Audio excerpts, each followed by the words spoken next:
زموږ د نن ورځې د خپرونې موضوع بیا هم د ژوند کولو زرین اصول. بسم الله الرحمن الرحیم. الحمد لله رب العالمین حمد الشاکرین. الصلاة والسلام على سید الانبیاء والمرسلین سیدنا و نبینا و شفیعنا و مولانا محمد وعلى آله و اصحابه الطیبین الطاهرین.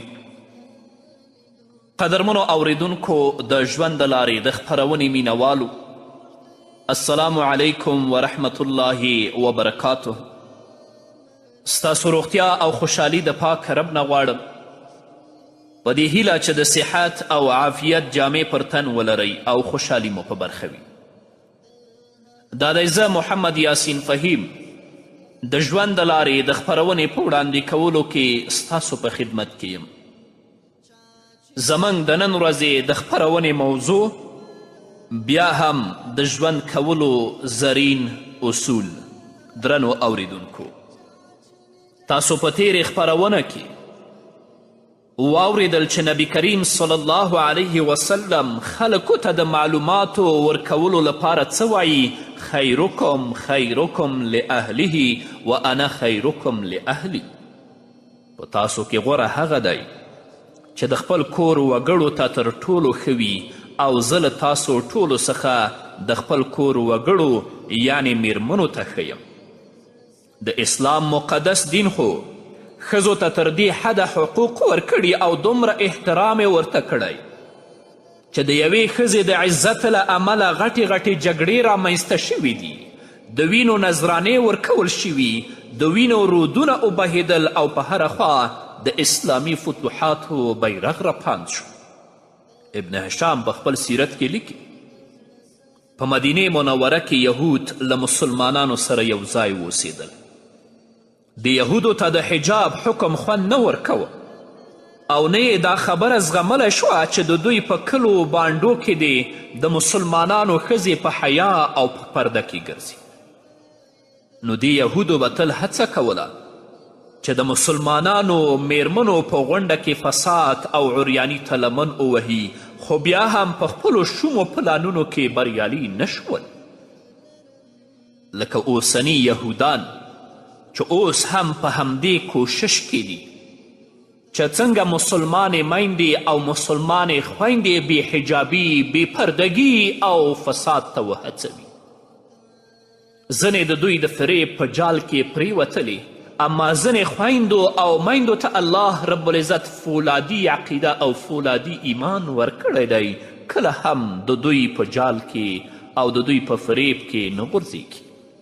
یوه ورځ یوه مسلمانه ښځه په ډیر حجاب او پرده کې د سودا اخیستلو لپاره د یهودو بازار یعنی قنقاع ته راغله. دا ښځه ډیره باحجابه او د غوره کورنۍ او د نسب درلودونکې وه. دا مسلمانه ښځه د یو یهودي زرګر خواته ورغله او د هغه په دوکان کې کیناسته.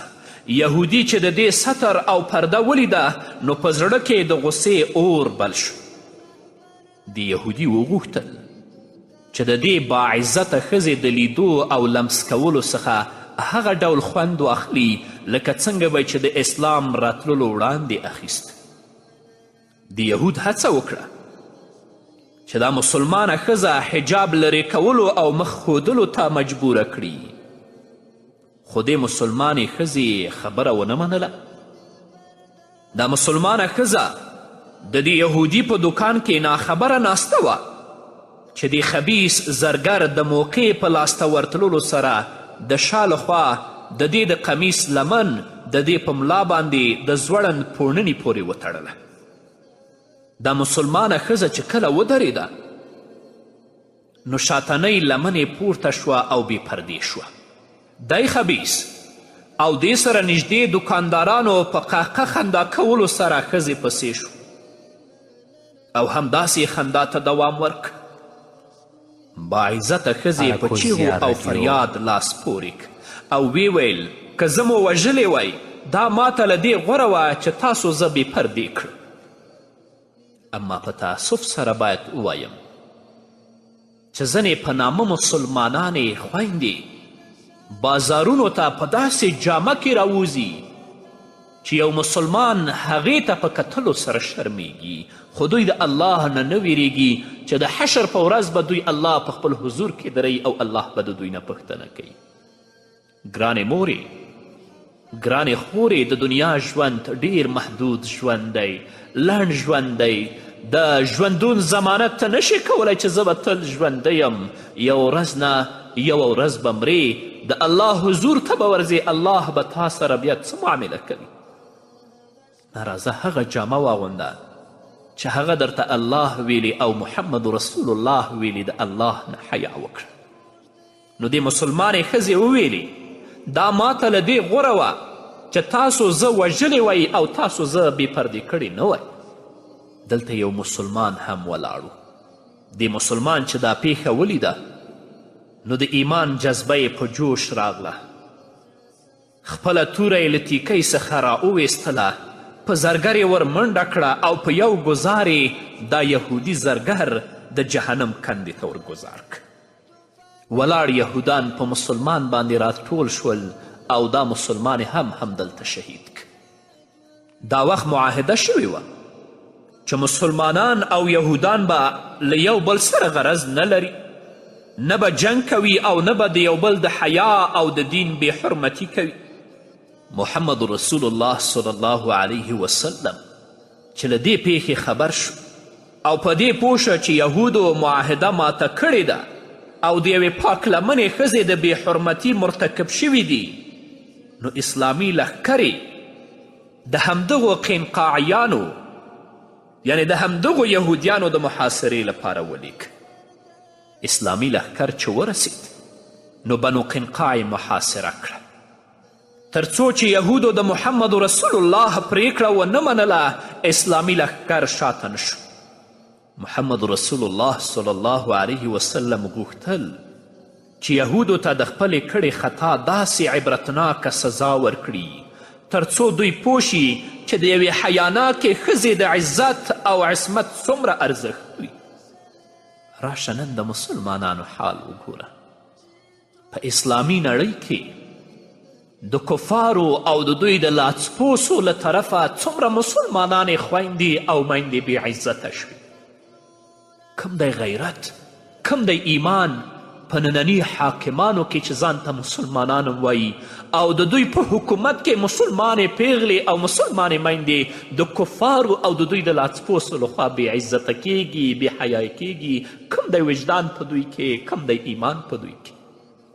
نبی کریم صلی الله علیه وسلم غوښتل چې یهودو ته د خپلې کړې خطا داسې عبرتناکه سزا ورکړي تر څو دوی پوه شي چې د یوې حیاناکې ښځې د عزت او عصمت څومره ارزښت. رسول الله صلی الله علیه وسلم د خپلې پریکړې او ارادې د عملي کولو هڅه وکړه. نو له بل پلوه د شیطاني لښکر څخه یو داسې کس راوړاندې شو چې لومړنی او وروستنی مقصد یې یوازې خېټه ډکول ول او د ناوړه جذباتو پوره کولو لپاره د سامان برابرول ول. دا څوک و؟ دا د منافقینو سردار عبدالله بن ابی بن سلول و. دا محمد رسول الله صلی الله علیه وسلم ته راوړاندې شو او ویل ای محمده صلی الله علیه وسلم زما د همدردو یهودو ملګرو سره ښه سلوک وکړه. دا ځکه چې دوی د جهالت په وخت کې ابن ابي انصار رسول الله صلی الله علیه وسلم له دغه سرکشه منافق څخه مخ واړوه او د ده له غوښتنې څخه یې په ډاګه او ښکاره توګه انکار وکړ. د هغو خلکو لپاره د بخښنې غوښتونکی و چې د مسلمانانو په ډله کې د فحاشي او عریاني خپرولو غوښتونکي ول. اما محمد رسول الله صلی الله علیه وسلم د دې سرکشه منافق څخه مخ واړوه، غوښتل چې یهودو ته سزا ورکړي. د منافقینو سردار بیا پورته شو او لږ په احساساتي آواز رسول الله صلی الله علیه وسلم ته ویلي ای محمده صلی الله علیه وسلم له یهودو سره ښه سلوک وکړه. رسول الله صلی الله علیه وسلم د باعزته او باغیرته مسلمانې ښځې غیرت او همت ته په لیدو سره بیا له ده نه مخ واړوه. دا وخت منافق سخت په غصه شو.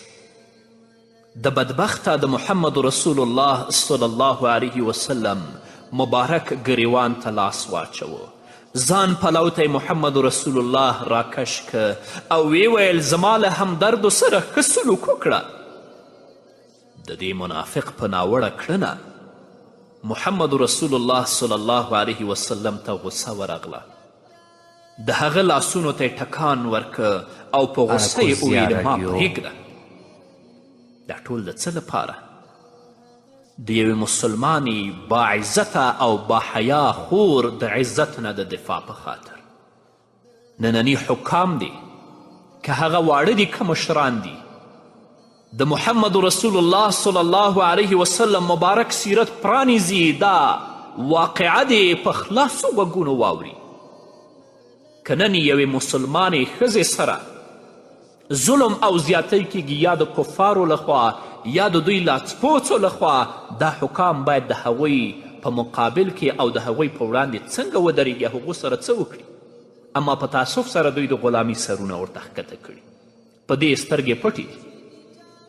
منافق ونه منله او په خپله خبره کلک ولاړ و. رسول الله صلی الله علیه وسلم ته قسمونه ورکول او بیا یې د خپلو ملګرو د پرېښودو هڅه او غوښتنه کوله او ویل به یې ته باید د یهودو د وژنې په اړه کړی حکم بیرته واخلي. دی منافق خپلو خبرو ته دوام ورک تر دې چې محمد رسول الله صلی الله علیه وسلم مجبور شو. ده ته یې ولیدل او وی ویل زه هغوی ستا دي، یعنی زما لخوا آزاد دي. که څه هم محمد رسول الله د یهودو د وژنې پریکړه بدله کړه، خو هغوی له مدینې منورې څخه وشړل. نو خویندو، الله رب العزت تاسو ته دومره عزت درکړی، محمد رسول الله صلی الله علیه وسلم تاسو ته دومره عزت درکړی، د دې یهودو د کفارو او د دوی د لاڅپوڅو په غوړو خبرو باندې مه دوکه کیږئ. قرآن ته، اسلام ته، د رسول الله وینا ته غاړه کیږدئ تر څو الله رب العزت ستاسو هغه دنیا ښایسته کړي. ځکه د ژوند کولو زرین اصول دا دي چې قرآن ته، اسلام ته او د محمد رسول الله ویناو ته غاړه کیږدئ. په همدې هیله قدرمنو اوریدونکو نور به واورو، خو د یوې دمې نه وروسته. قدرمنو اوریدونکو بیا هم زموږ سلامونه ومنئ. خوله بنت ثعلبه رضی الله تعالی عنها په نیکوکارو صحابیاتو کې یوه صحابیه ده. د دې خاوند اوس بن صامت رضی الله تعالی عنه نومیده او د ډیر عمر خاوند و. ده ته به ډیر ژر ژر غصه ورتله. اوس بن صامت یوه ورځ د قومي معاملې څخه کور ته راستون شو. نو په کور کې په څه خبره له میرمن سره بد اخلاقي او بد کلامي راغله. د ده میرمنې اوس بن صامت ته بند په بند ځوابونه ورکړه. اوس بن صامت رضی الله تعالی عنه ډیر سور شو او وی ویل ته ما لپاره زما د مور غوندې، او له ډیرې غصې نه له کوره ووت. د جهالت په زمانه کې د دې خبرې څخه مطلب دا و چې ما تا ته طلاق درک. خوله ته معلومه نه وه چې په اسلام کې د دې خبرې څه حکم دی. اوس بن صامت رضی الله تعالی عنه چې کله بیرته کور ته راستون شو، نو خوله رضی الله تعالی عنها به ترې د ځان ساتنې په مخه لرې تلله او ویل به یې قسم په هغه ذات چې زما ځان د هغه په لاس کې دی، تا چې څه وویل هغه دې وویل. اوس چې تر څو الله رب العزت او د هغه رسول صلی الله علیه وسلم زموږ په اړه څه پرېکړه ونه کړي، ما ته نشي رانږدې کیدی. له دې وروسته خوله رضی الله تعالی عنها د محمد رسول الله صلی الله علیه وسلم خواته ورغله او نبی کریم صلی الله علیه وسلم یې له ټولې قیسې خبر که. دا یې هم وویلې چې زما خاوند په بد اخلاقي سره ما ته نږدې کیږي او زما بې عزتي غواړي. رسول الله صلی الله علیه وسلم ورته د صبر کولو هڅونه وکړه او ورته ویلې خولې، ستا خاوند ستا د کاکا زوی دی، بیچاره بوډا شوی دی، د هغه په اړه له الله رب العزت څخه وویرېږه. خولې رضی الله تعالی عنها وویل د الله رسوله زما ځواني څه شوه؟ زما خېټې هغه لپاره ګلان وسپړل، اوس چې هغه بوډا شوی دی او د ولادت سلسله درېدلې ده، نو هغه ما ته وویلې چې ته زما مور یې. ای الله جل جلاله زه تا ته ګیله کوم. په دې خبرو سره حضرت خوله رضی الله تعالی عنها په ژړا شوه او الله رب العزت ور وګرځېدله.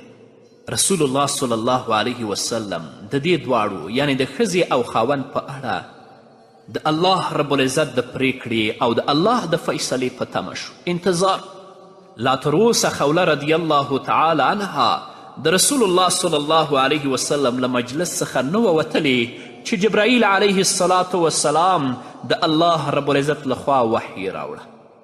رسول الله صلی الله علیه وسلم خوله رضی الله تعالی عنها ته وکتل او په نرمي سره یې وویل ښه اخلاق خولې، الله رب العزت ستا او ستا د خاوند په اړه امر راولیږه. بیا محمد رسول الله د سورة مجادلې دا آیت ولست: قد سمع الله قول التي تجادلك في زوجها وتشتكي إلى الله والله يسمع تحاوركما إن الله سميع بصير. الله جل جلاله د هغې ښځې وینا واورېدله چې د خپل خاوند په اړه له تا سره بیا بیا غږیږي او الله رب العزت ته فریاد کوي.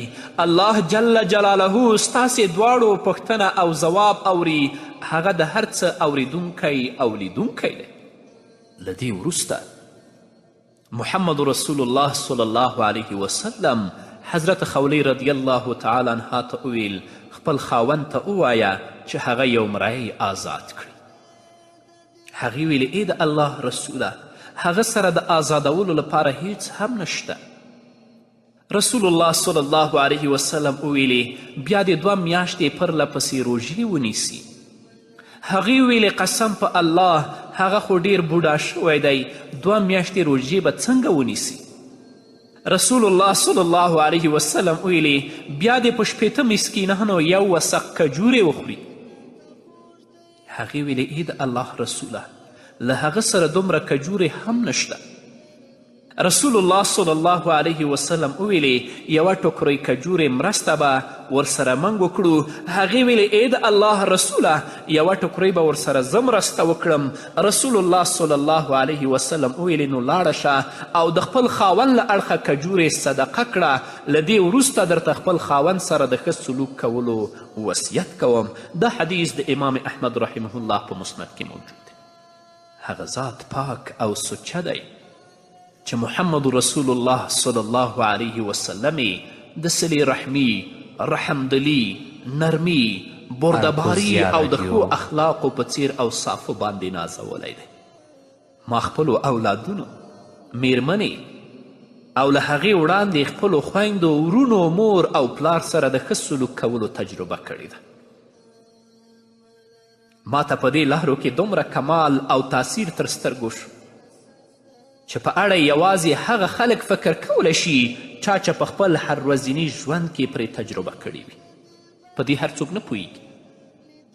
دا خبره خو ښکاره ده چې د میرمنې عزت هغه کسان کوي چې په خپله باعزته وي او د میرمنې توهین او سپکاوی هغه څوک کوي چې هغه په خپله سپک وي. میرمن د خپل خاوند په بدشکلي، د خپل خاوند په بدرنګوالي، د هغه په بوختیاو، د هغه په فقر، د هغه په غریبي باندې صبر کولی شي او کوي، خو د خاوند بد اخلاقي بیا نشي زغملی. الله رب العزت دې موږ ته د ژوند کولو زرین اصول راوښیي چې په هغو اصولو باندې موږ روان شو تر څو رب العزت زموږ نه راضي شي. په همدې هیله درنو اوریدونکو دا وه زموږ د نن ورځې خپرونه چې ستاسو درانه حضور ته وړاندې شوه. تر بلې خپرونې پورې چې زه بیا هم ستاسو درانه حضور ته راځم، تاسو ټول په لوی او بخښونکي الله سپارم. پاتې ژوند مو نیکمرغه، ښاد، بریالي او کامیاب اوسئ.